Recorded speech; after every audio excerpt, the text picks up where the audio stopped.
Hello, everybody. Welcome back to Geezerology. I'm Scott here in South Florida.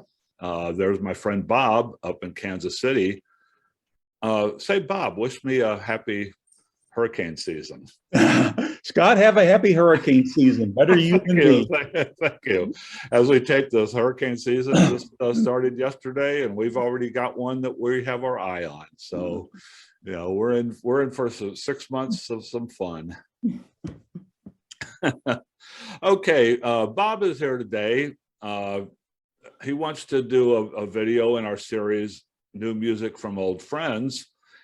And what he's going to tell you about today is a new album by the Nitty Gritty Dirt Band called Dirt Does Dylan. This album was released on May 20th of 2022, and Bob's been listening to it for a few days now, and he's going to tell you all about it. Take it away, Bobby. All right. Thank you, Scotty. So before I get to the album itself, I feel that I need to do a little background here about this band and my involvement with them. And growing up in a rural part of Southeast Missouri, it was impossible to escape country music. And in my house, we had two styles of music. There was country and there was Western. And even though, you know, I'm a product of the 70s and I love classic rock and all of that, you know, I got exposed to country music. So I do appreciate good country. I would not call myself a country music fan, but I do appreciate the genre and I appreciate people who do it well. And the Nitty Gritty Dirt Band, I think, are some of the best country musicians out there. Now, they're not a total country band. They have dipped their toes into a lot of genres. In fact, when they formed in 1966, they were a jug band. And then they went into country rock, and they've done bluegrass, and they've done rock and roll. So they've done a lot of varieties of music, but they're principally known as a country band, especially for the big string of hits that they had in the 80s, like Fishing in the Dark and American Dream and things like that. And I first became aware of the Nitty Gritty Dirt Band with their 1969 album, Uncle Charlie. And they covered Jerry Jeff Walker's Mr. Bojangles. And I've always loved that song. So that introduced me to the band. And I bought Uncle Charlie's album, fell in love with it. Just great songs on there. They picked some dynamite tunes to cover. And they had a lot of styles on there, even classical banjo. So I just fell in love with that album.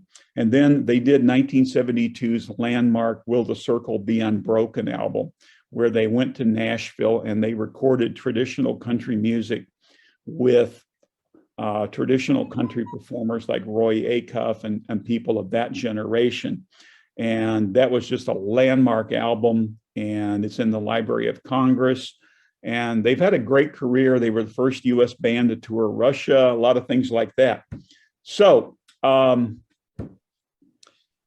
they've had a lot of personnel changes over the decades, because remember, this is a band that's been around since 1966. Today, they still have two original founding members, guitarist and lead vocalist Jeff Hanna, and drummer, vocalist, and harp player Jimmie Fadden. Bobby Carpenter, keyboards and vocals, have been with the band since 1977.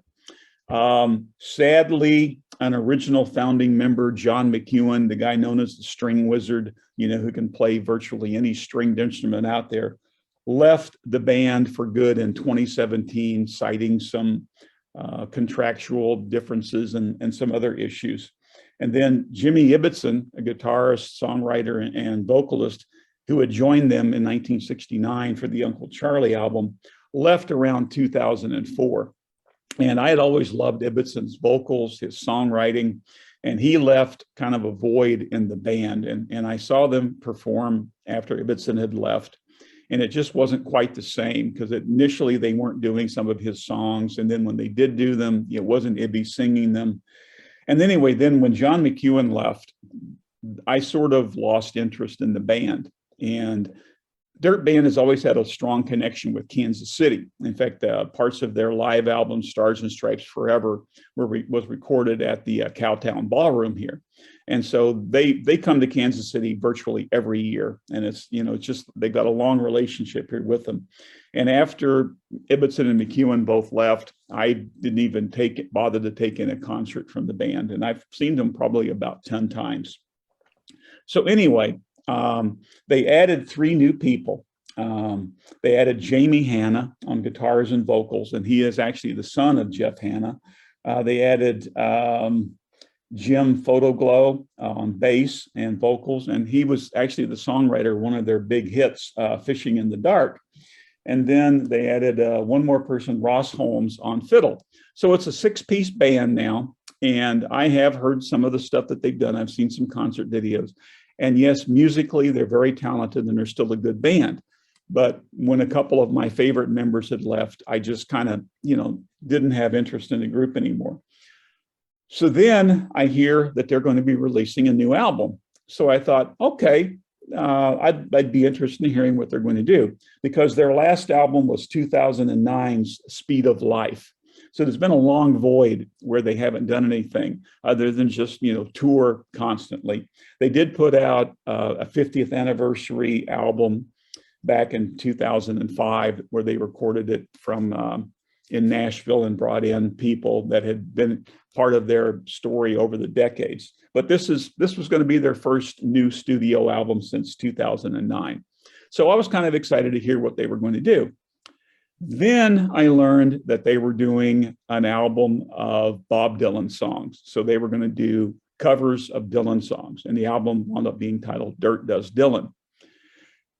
And I was sorely disappointed, because I really wanted to hear new material. I wanted to hear what, these new people would do with this band. So I initially said, who cares? Who needs another Dylan cover album? I mean, sure, nobody's ever covered a Dylan song, right? He's kind of like the Beatles. Probably, everybody's covered Dylan material. But I heard a couple single releases off of it, and I said, well, it's not bad. And I said, okay, I need to give it a listen. And, you and I had talked about, I wanted to do a review of this thing. And then I told you, Scott, I'm not even going to waste my time. But then I said, no, I'm going to change my mind. I'll listen to it. So I've been listening to it since the full album dropped on May 20th.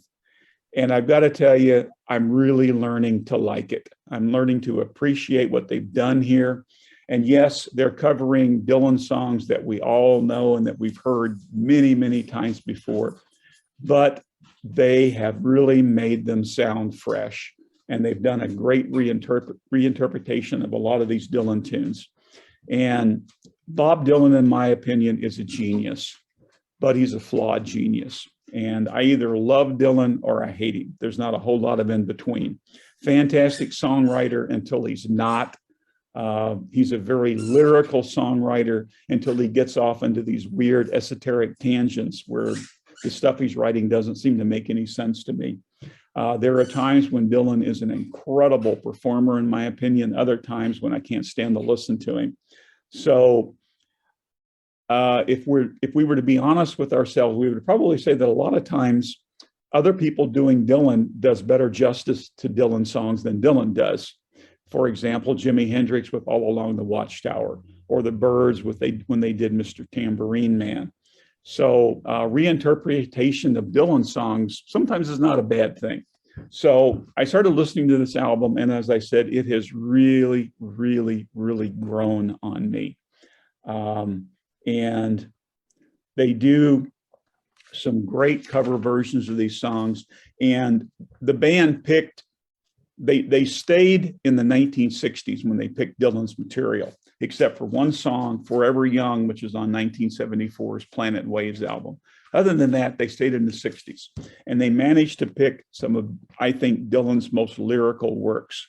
There are 2 songs on this album that I would have trashed. One is Country Pie off of the Nashville Skyline album. I just think it's a stupid song. And then Quinn the Eskimo. I've never been able to wrap my head around Quinn the Eskimo, and it just doesn't do anything for me. The other songs, though, I think that they picked are exceptional. especially Girl from the North Country. That one kind of has a special place in my heart because my wife is from Michigan, so she's my girl from the North Country. I Shall Be Released, that Dylan wrote for the band for their Music from Big Pink album. Forever Young, they do a beautiful version of that.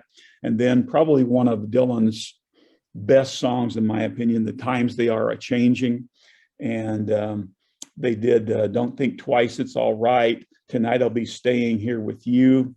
And She Belongs to Me. So they picked some great songs, and they have some very compelling guest artists on here, including Steve Earle, Jason Isbell, Larkin Poe, and some others who lend their talents to this album.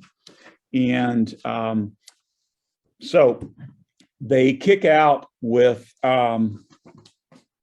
the album kicks out with the version of Tonight I'll Be Staying Here With You. Great fiddle work. And they do, excuse me, an acoustic version of Girl from the North Country, where Jeff Hanna and Jaime Fadden, father and son, trade vocals back and forth. And they bring some country rock vibes to a lot of these Dylan tunes. So as I said, I've really grown to appreciate this album, and I'm enjoying listening to it. In fact, well enough that I actually bought a physical copy of it, not just to listen to it on streaming, but something that I can keep for myself. It's a very, very good tribute album, and I have to reverse my original opinion of who needs another Dylan cover. They do it very well. I still am a little disappointed that we don't have some original material, from this new lineup. Jeff Hanna has been a great songwriter through the decades, and Jimmie Fadden, who's the drummer and harp player, actually wrote several of their better songs, and he's a good vocalist himself. So there's at least two people there, who've got songwriting talent. So I would still have appreciated hearing some new material, but they did a great tribute here to Dylan. I think they did a good job of picking some of his more lyrical works, and particularly The Times They Are A-Changing.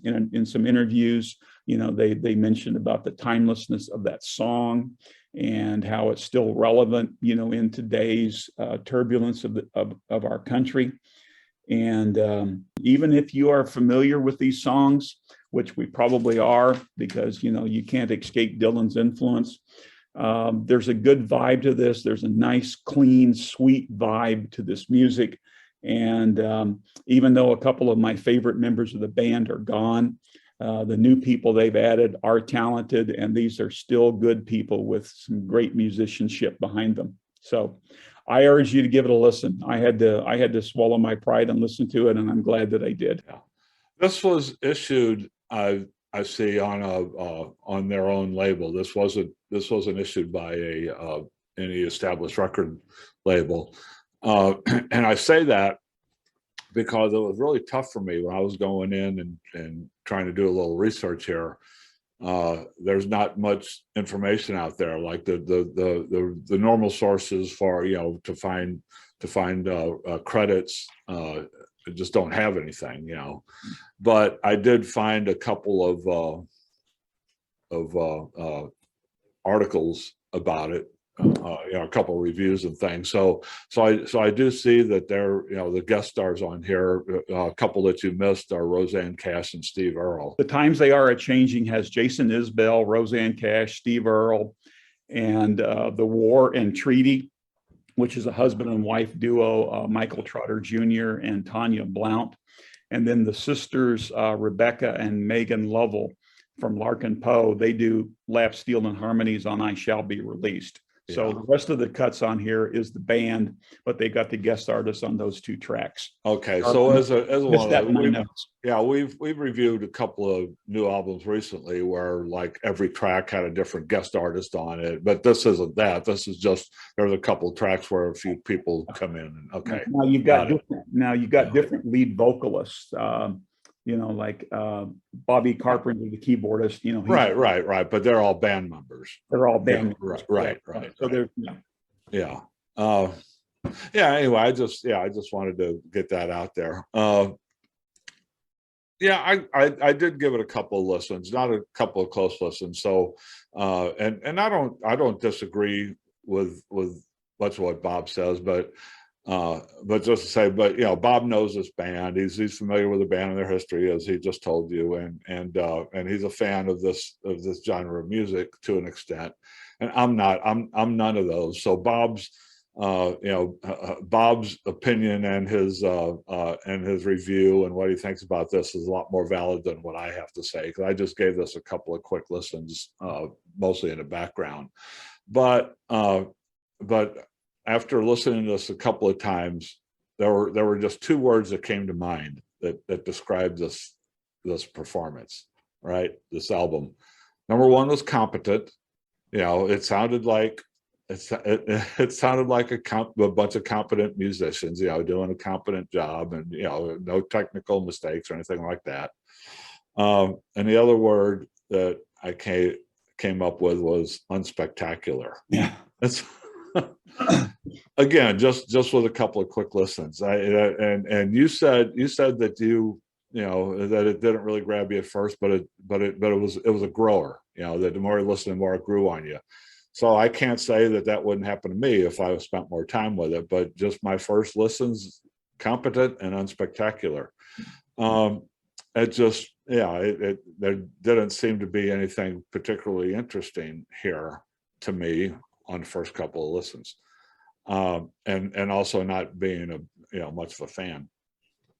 But my big question is here, and I'll ask it to you, would this have been a more interesting album, or it might have been to me, a newcomer, but would it be to you if that, okay, let's do an album of Dylan cover songs? Okay, given that premise, but would have been a more interesting albums to an interesting listen, maybe, if they would have gone a little deeper into Dylan's songbook, because it seemed to me like all these songs that are covered here, like you say, they're all from the 60s except for one in the 70s, but all these songs on here, they're mostly all songs that we have heard dozens of different covers of all these songs.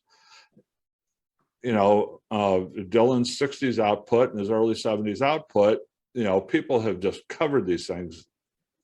I don't want to say to death. I don't think it's to death. A lot. It's covered them a lot, but you don't hear many covers. We heard one that we talked about the other day of "You Got to Serve Somebody" from the Christian era Dylan, but you know, I mean, Dylan has a lot of good material from the 80s and the 90s and even the aughts. I mean, so would this have been maybe a more interesting material if we would have covered some more mid or latter day Dylan material, stuff that we haven't really heard covered very much, you know? Yeah. I actually read some commentary saying that exact same thing. You know, that they just picked a very narrow window of Dylan material. And, you know, you've got material this guy has done for decades and decades. So could they have done deeper cuts or spread it out to do a retrospective? And I think that is a valid question. I read an interview with Jeff Hanna, you know, the band leader, and he said they actually started out with hundreds of Dylan songs, and they just whittled them down until they got to these 10. He never really said specifically why they happened to zero in on these. He did talk about the times that are changing, you know, and why they picked it and everything. So yeah, I agree with you on that. And that was one of the reasons I was initially very skeptical of the album when I saw the song list, because it's like, oh my God, we've heard these countless times. Yeah. Yeah, you know, so, and my first thought was, well, doing a Dylan covers album is a cop-out. It's a way to put something out there without having to do anything. And then my second thing was, why are you picking these songs that we know so well? So I don't know what their reasoning was for these particular songs, whether they were looking at a time period that maybe they were the most familiar with because of their age, you know, and how long they've been around. And I know they've done some Dylan songs through their career. Maybe that had a lot to do with it. You know, these are guys who were all, you know, in their 70s, you know, the original members. So maybe this was music that really affected them in their youth. Maybe that's I certainly understand that is probably the case, because this is, go back, this is kind of what they grew up with. But it's like, but again, like I say, competent because it's competent, but it just feels to me like they just kind of settled into that competent groove. It's like, you know, they didn't want to stretch their widen their horizons a little bit, maybe get a little bit out of their comfort zone, maybe. I mean, that's me. I mean, it's like if they would have, if there would have been a cover here of, I'm drawing a blank on some Dylan song titles, but if they would have covered stuff like from Empire Burlesque, which is, the mid 90s, or, into the 2000s, Time Out of Mind, or anything like that, because Dylan put out some fantastic albums throughout all the decades, and once you get past that 60s and 70s output, there's a lot of stuff that we've never heard anybody do except Dylan. Mm-hmm. Right. And it's almost like this material that they presented to us here on this album, to me it's just really cliche. It's just a cliche, and that's where my skepticism comes in. And I think that's valid, and I can certainly understand that. And that was where I was initially. But after I've listened to it, it's not, it's growing on me. It's got its charms. Now, is it the best thing they've ever done? No. Are they nice reinterpretations of Dylan? Yeah, it's nice. So it's something that I can listen to. I find it pleasurable. I don't hate it the way I thought I was going to, but it is a little bit of a disappointment too, because these are very talented people, and I think they could have done something better or more challenging. I don't know. It maybe, and here I'm dreaming here. I don't know if I just kind of made this up on the top of my head just a second, but maybe it would be a good thing if they start here. Okay, let's go ahead and do a couple more of these. You said that they had hundreds of Dylan songs in their playbook that they had to winnow down. Okay, just go ahead and throw a couple 9 or 10 more of them out there on a follow-up album, or maybe do 1 or 2 or 3 more follow-up albums. Maybe they can trace the timeline of Dylan. I'm just dreaming and just kind of throwing an idea out there for the Nitty Gritty Dirt Band, right? And there's somebody call me. I'll give you a better. Here's an interesting little quirk. Jimmy Ibbotson, when he left in 2004, he said he was tired of being on the road. And supposedly he actually wanted to record more albums, and other people in the band were saying, yeah, there's no money in doing albums anymore, so we're just going to tour. Yeah, well, there's that. We've talked about that. Yeah. And Ibbotson said, one, I'm tired of being on the road, and I don't want to become a cover band of myself, because that's what they were doing. They were touring constantly. That's what a lot of these classic bands are doing. Yeah. And so they're going out there and they're, doing the same set list all over the place. And Ibbotson kind of said, hey, I want to record new music. And so that was one of the reasons he left, and then about 5 years later, they did do a new album. But now, like I say, this is the first thing they've recorded since 2009, where they've actually gone into the studio and done something. So, I don't know why they felt compelled to record something.